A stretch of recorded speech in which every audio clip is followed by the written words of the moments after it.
Datuk Seri Anwar Ibrahim digesa memohon maaf kepada semua pelajar sewaktu sesi dialog di Kolej Matrikulasi Pulau Pinang baru-baru ini, kata Syasalina Abdul Latif, calon Perikatan Nasional bagi Dewan Undangan Negeri Bukit Antarabangsa itu mendakwa cara Perdana Menteri menjawab soalan pelajar tersebut tidak profesional dan mencerminkan imej seorang ketua kerajaan.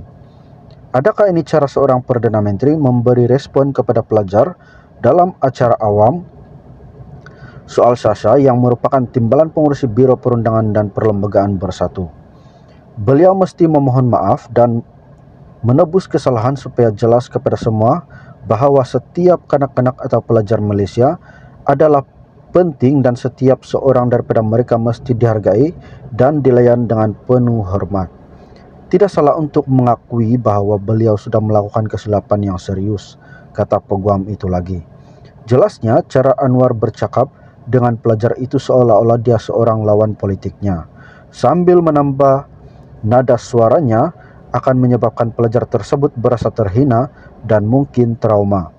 Pertemuan terbaru Anwar dengan pengundi muda semalam menyaksikan beliau kelihatan berada dalam kemarahan dengan seorang pelajar yang bertanya kepadanya sama ada kerajaan akan menghapuskan sistem kota yang memihak kepada Bumi Putra. Sebelum mengemukakan soalan, pelajar itu merayu supaya diberi masa untuk memberi penjelasan supaya dia tidak disalah tafsir. Sebelum saya bertanya soalan saya ingin menyatakan bahawa saya ingin mengambil masa 1 hingga 2 menit untuk bertanyakan soalan dan juga memberi sedikit penjelasan supaya ia tidak disalah faham atau disalah tafsir. Walaupun begitu, Anwar menghalangnya beberapa kali ketika dia coba menjelaskan soalannya.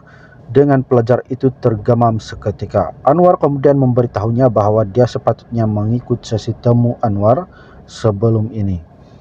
Saya sudah jawab, lain kali ikut, katanya sebelum menjawab soalan tersebut selama kira-kira 10 menit sambil mengkritik pelajar itu kerana tidak berlaku adil kepada Bumi Putra di sekolah pedalaman. Anwar juga berkata jika beliau memuaskan pelajar itu dengan memansuhkan sistem kota, ia akan menyebabkan beliau kalah dalam pilihan raya.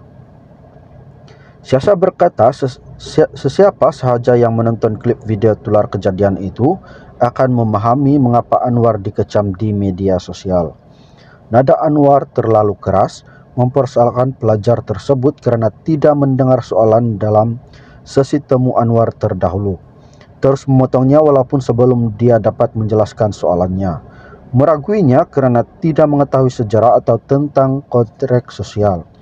Memarahinya kerana didakwa tidak memikirkan nasib pelajar yang kurang bernasib baik di Kapit.